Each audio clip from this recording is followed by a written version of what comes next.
Saudações. Vamos falar um pouco sobre o conflito na Ucrânia.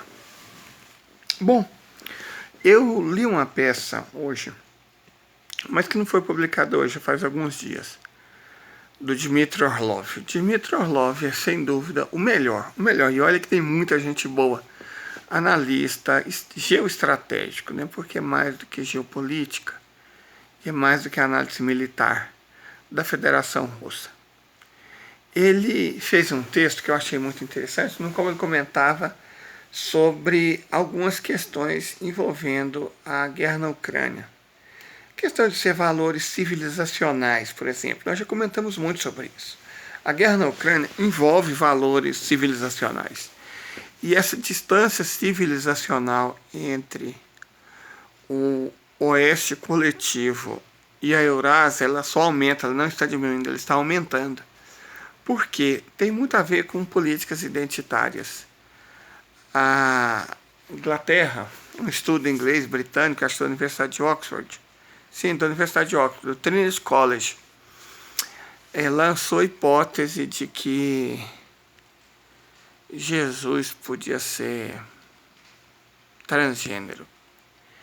É óbvio que isso pegou muito mal, né? Então, isso pegou de fato muito mal. Os russos, não só eles, a gente tem que se lembrar que Jesus também é considerado sagrado para o Islã. Maria é citado mais vezes no Alcorão do que na Bíblia, certo? Jesus é muito citado, depois de Muhammad, o nome mais citado no Alcorão. Aliás, Muhammad nem é citado diretamente, só são feitas alusões. Nome por nome, Jesus é o nome mais citado no Alcorão. Então, dizer que Jesus pode ter sido transgênero, uma espécie de travesti, pegou imensamente mal, mas muito mal mesmo.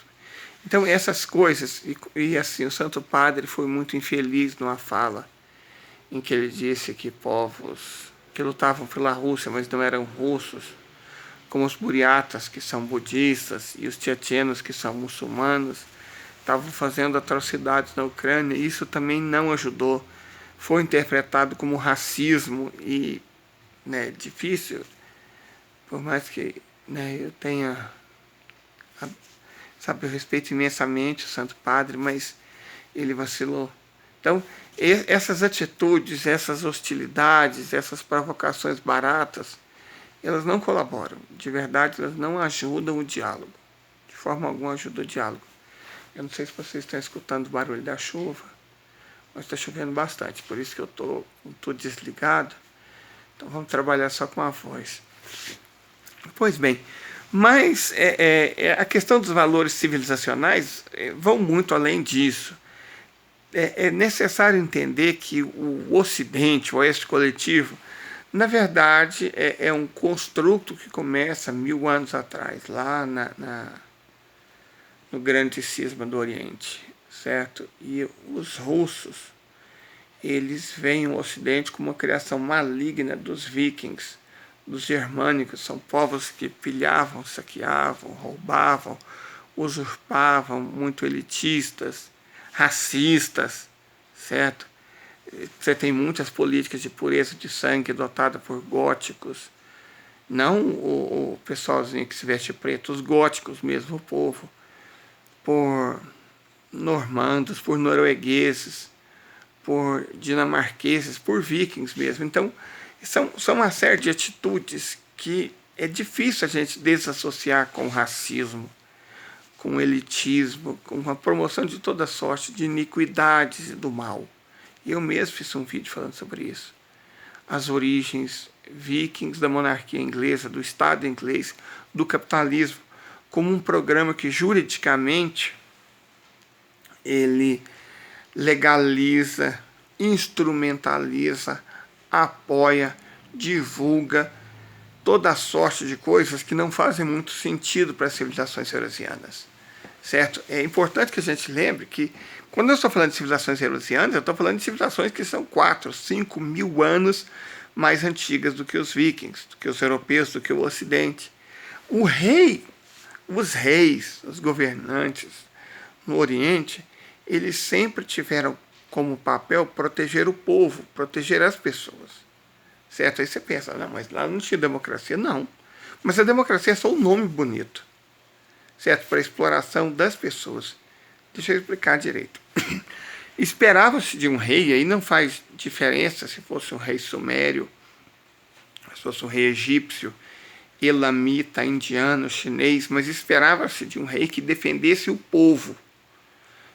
O rei tinha legitimidade, essa legitimidade era ampliada pela religião e tal, mas a legitimidade social era baseada na defesa das pessoas. Os reis asiáticos, os governantes asiáticos, colocavam as elites para trabalhar para eles, certo?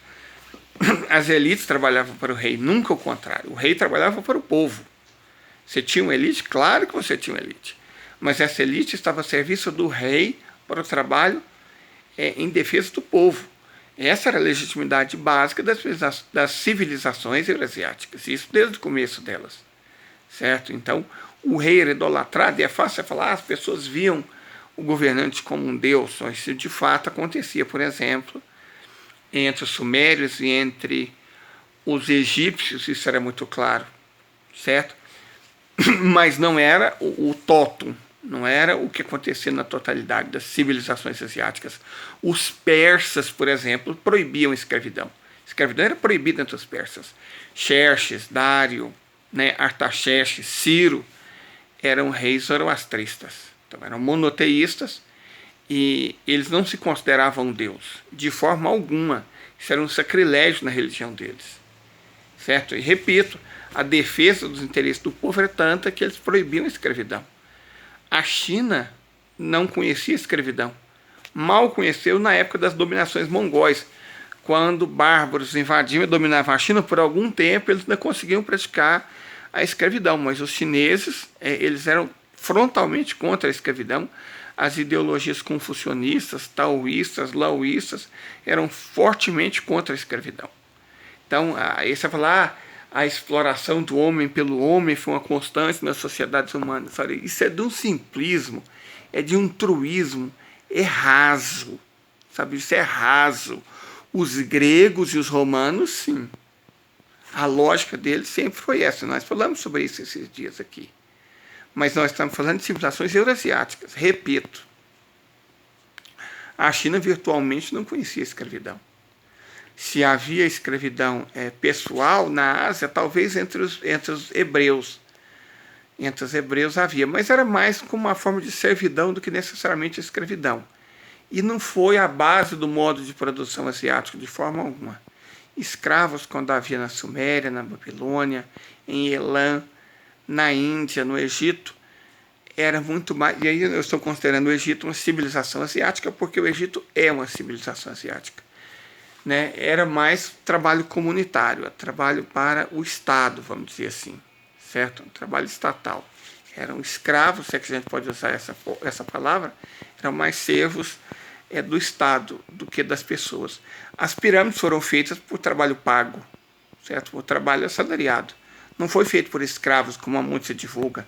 Não tinha aquela figura de alguém sentado chicotado no lombo das pessoas. Quem fez isso foram os vikings.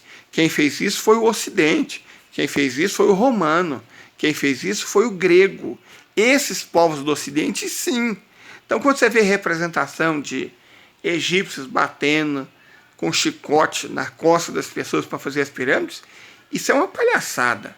Isso é intelectualmente desonesto, certo? É para dar a impressão que todas as civilizações foram iníquas, sujas, como as civilizações europeias. Certo? A gente não pode esquecer nunca que gregos eram europeus, que romanos eram europeus, que vikings eram europeus, que nazistas eram europeus, que franquistas eram europeus, que fascistas eram europeus. Certo? Stalin, um europeu. Adolf, um europeu. Essas pessoas eram europeias. Rei Leopoldo II da Bélgica, europeus. Então, os russos veem a civilização europeia como iníqua. E ela é iníqua. A civilização europeia sempre foi iníqua. O capitalismo é só uma das muitas iniquidades que veio da Europa. Certo? Dessa noção de que você está certo e o resto do mundo errado. que a verdade reside com você, que ela te pertence, que você é uma civilização especial, que as outras têm que se submeter àquilo que você acredita. Em última instância, algumas pautas da modernidade, apesar de serem pautas ateias, certo? São pautas ateias. Eu não estou falando mal contra o ateísmo. Eu mesmo fui ateu até os 40 anos, praticamente. Não estou falando mal do ateísmo, só estou dizendo um fato. São pautas ateias. O julgamento de valor é a pessoa que faz. São pautas ateias. Mas continuam querendo impor ao mundo uma determinada visão.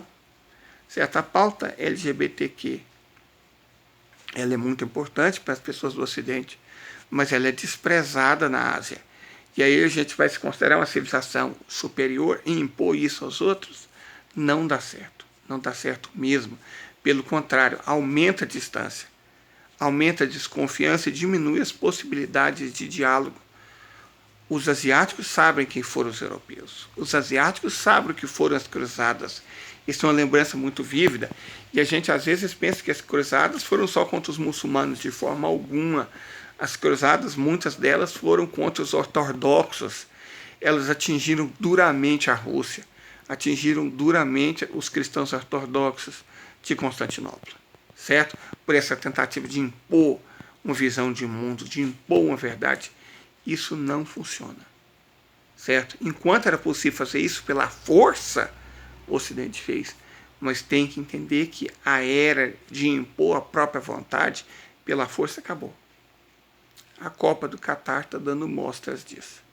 Um paísinho pequeno desafiou o Ocidente, falou, vai ser assim, ponto, certo? Então, uma solução para a situação triste que o mundo vem enfrentando seria o diálogo. Mas o diálogo não pode acontecer se um dos lados acha que é dono da verdade absoluta e se comporta como tal. O Ocidente precisa, antes de qualquer coisa, de humildade. Aquilo que o próprio Jesus ensinou e disse que era bom. Até mais, curtam, compartilham, se inscrevam.